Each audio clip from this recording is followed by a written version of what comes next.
Hello everyone, welcome to Legacy IAS Academy. Yesterday in budget, there was an issue of public expenditure. In the YouTube channel of Legacy IAS Academy, there are videos in English and also Hindi on the analysis of budget. So if you have not watched the video, please subscribe and watch the video before continuing this video, because the issue of public investment in the present video is related to the budget video that we have done yesterday. Let's start. What is the context in which we are discussing the issue of public expenditure, or which is also called as capital expenditure?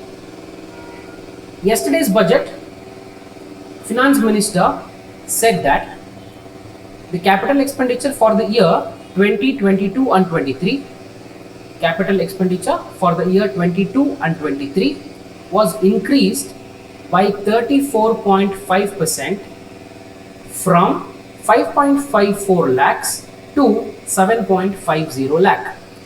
Too much of data. What is required from the examination point of view is that in the budget 2022, capital expenditure was increased to 7.50 lakh crore rupees. Okay, this is the data that you have to remember. This, when compared to the last year data, is presented in this figure.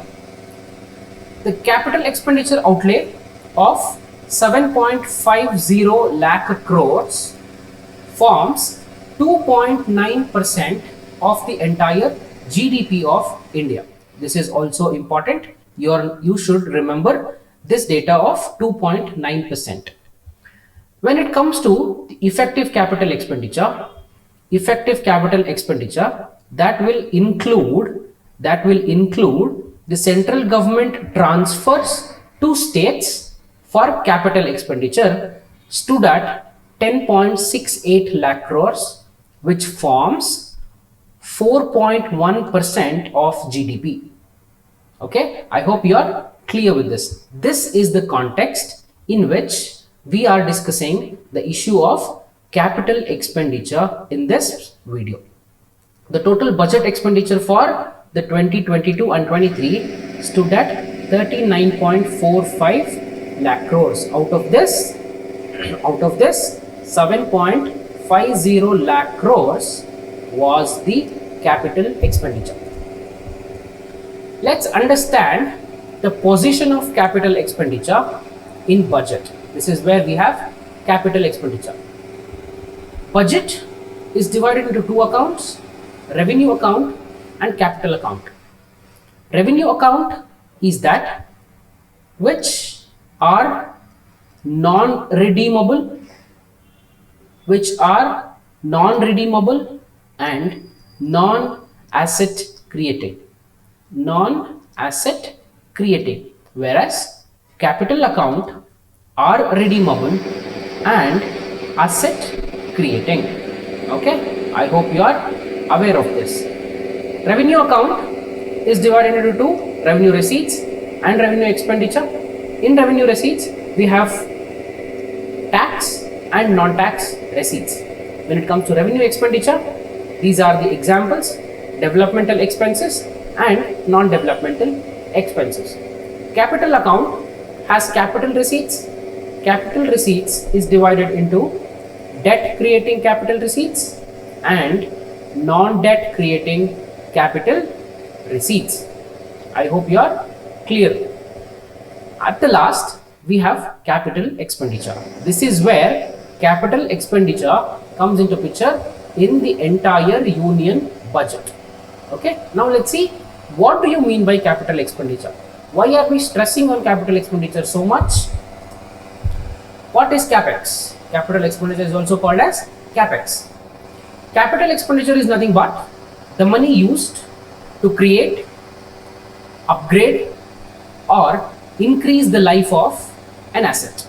This is the example of capital expenditure. We have roads, dams, railway lines, and defense production. For example, if you want to relate, for you to make it understand better, vehicle that you buy, for example, A car that you buy is an example of capital expenditure. At the same time, the food that you eat every day, is an example of revenue expenditure. Is an example of revenue expenditure. Okay, I think now you will be able to connect it in a better way. So the investment of capital expenditure is long term and it is essential for the health of the economy. We will see the importance and the impact of capital expenditure at the end of the video. So the capital expenditure in 2022, it surrounded around the defense expenditure, expenditure on the construction of roads, expenditure on the construction of railways and waterways, and also health and education. Health and education were impacted adversely due to COVID-19 pandemic. Okay, due to COVID-19 pandemic. Let's see the capital expenditure in defense. What did the finance minister tell yesterday? 68% of the defense capital, 68% of defense capital procurement has to be allocated towards local procurement, has to be sourced from Indian, has to be Indian. Okay, this is a very big move when it comes to defense procurement. Out of 5.25 lakh crores of defense outlay, defense outlay in the year 22 and 23, 68% should be used in order to procure goods from India. Okay, this is the meaning of this 68% of capital outlay. Why do we need this? Why should India aim for indigenization of capital expenditure in defense? India is the second largest defense importer. Our import bill is very high. Okay, our import bill is very high when it comes to defense procurement. India is second only after Saudi Arabia, when it comes to defense imports. So, in order to solve this problem, government aims to bring down the import bill by $2 billion by 2022. In order to achieve this, in the budget of 2022, the finance minister announced a major program for indigenization of defense procurement. Indigenous defense production is something that we are talking about. In order to achieve this, we have many other programs by the government. For example, FDI limit was liberalized in defense production and now it stands at 74% through automatic route. Okay, this is one of the reform that Indian government has carried out in recent years. And the second one is the construction of defense corridors. Where are these defense corridors? We have two defense corridors as of now. One is in Tamil Nadu and the other one is in Uttar Pradesh. Okay, we have defense corridors. Along with this, in order to promote innovation and research and development in defense sector, government came up with a scheme called IDEX, Innovation in Defense Excellence. Okay, in order to promote innovation and research and development. We also have transfer of technologies and joint ventures when it comes to defense production. For example, recently between India and Russia, there was a deal to produce AK-203 rifles, to manufacture AK-203 rifles in India. This is an example of transfer of technology and joint venture in defense production, which aims to have indigenous defense equipments. Okay, indigenous defense equipments. You might think, how is indigenization of defense equipment good for Indian economy. Okay, at the end of the video, we will see the impact of capital expenditure on Indian economy. So the second one, road and railways. What were the provisions given in the budget for road and railways? Finance Minister explained the highway expansion program, which aims to have 25,000 kilometers of national highway in the year 22 and 23. There has to be a data sharing mechanism between different modes of transport. For example, between the road transport, railway and waterway, there has to be a single mode of information transmission. This would reduce the time and also documentation and also complexity. This would make the Indian transport and logistics sector much more efficient than it is today. Government also has a flagship program that is running. It is called as Pradhan Mantri Gati Shakti Yojana. Here you can see the 7 pillars of Pradhan Mantri Gati Shakti Yojana, and it goes, first one is roadways, construction of roadways. We also have airports, railways, transmission network, that is electricity production, renewable energy and connectivity.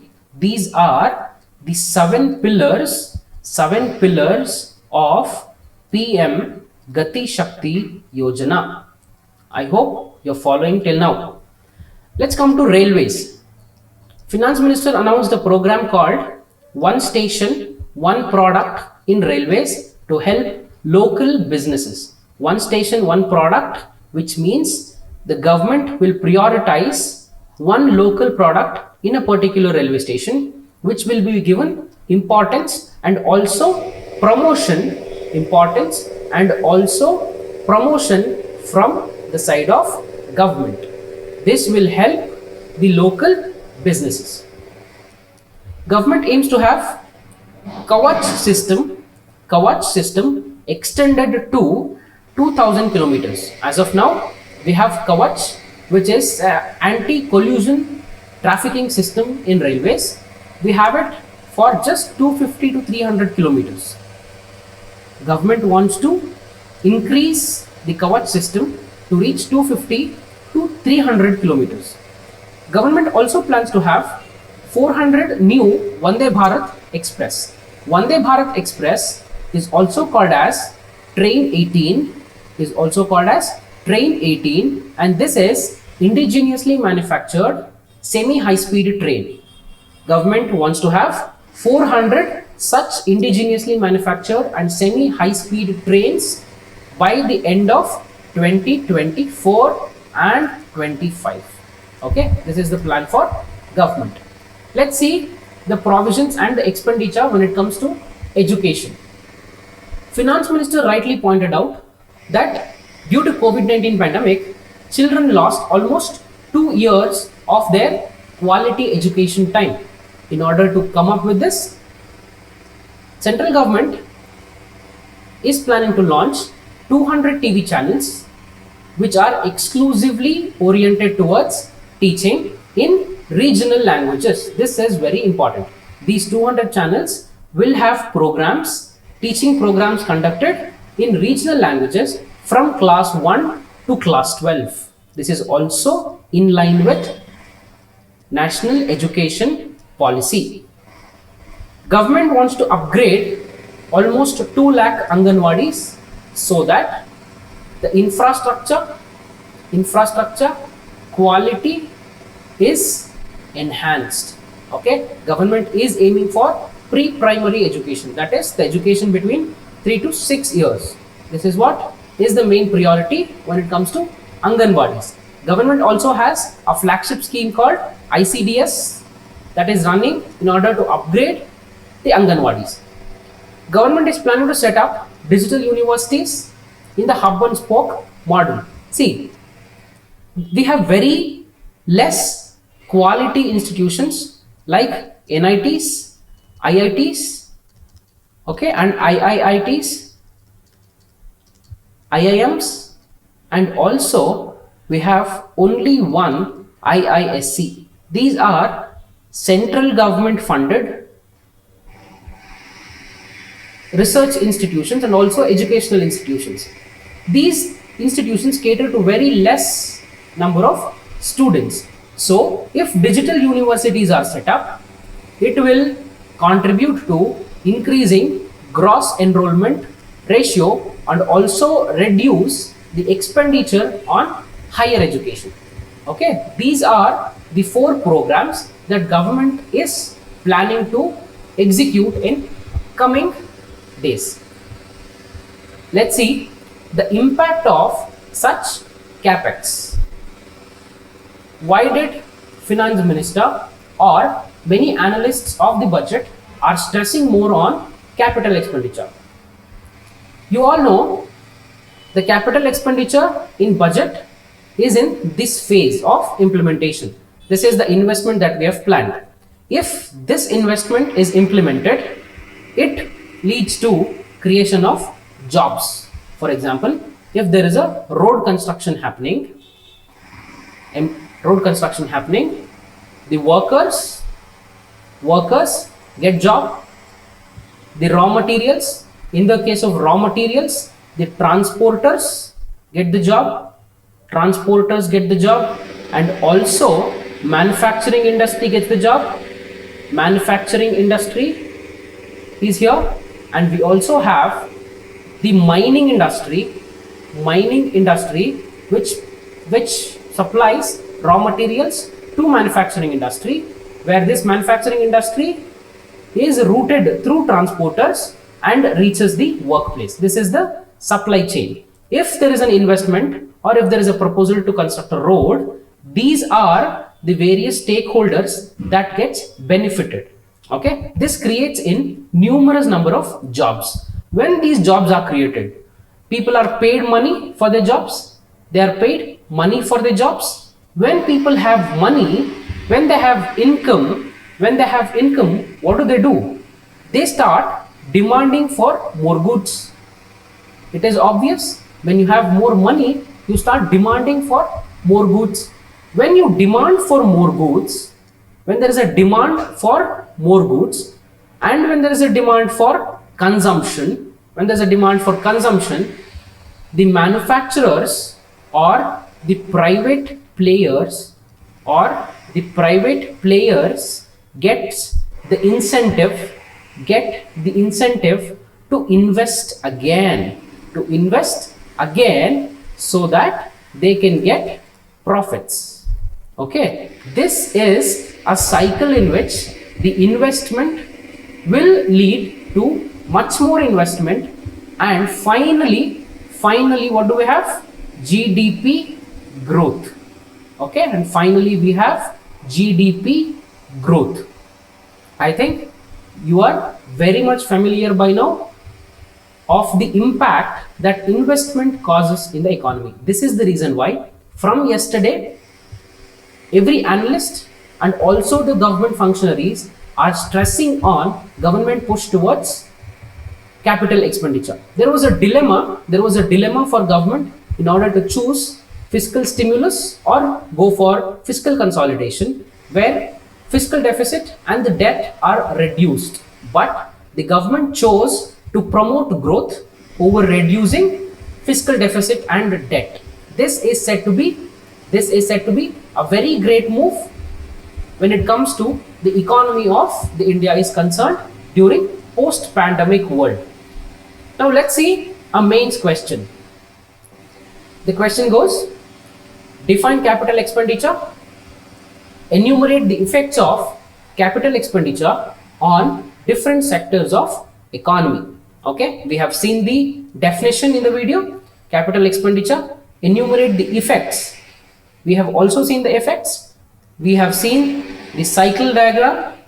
Okay, we have seen the cycle diagram where the capital expenditure leads to overall growth and development. You can say it will also lead to inclusive growth. Okay, this is the end of the video. Please subscribe for more such quality content and keep watching. Thank you.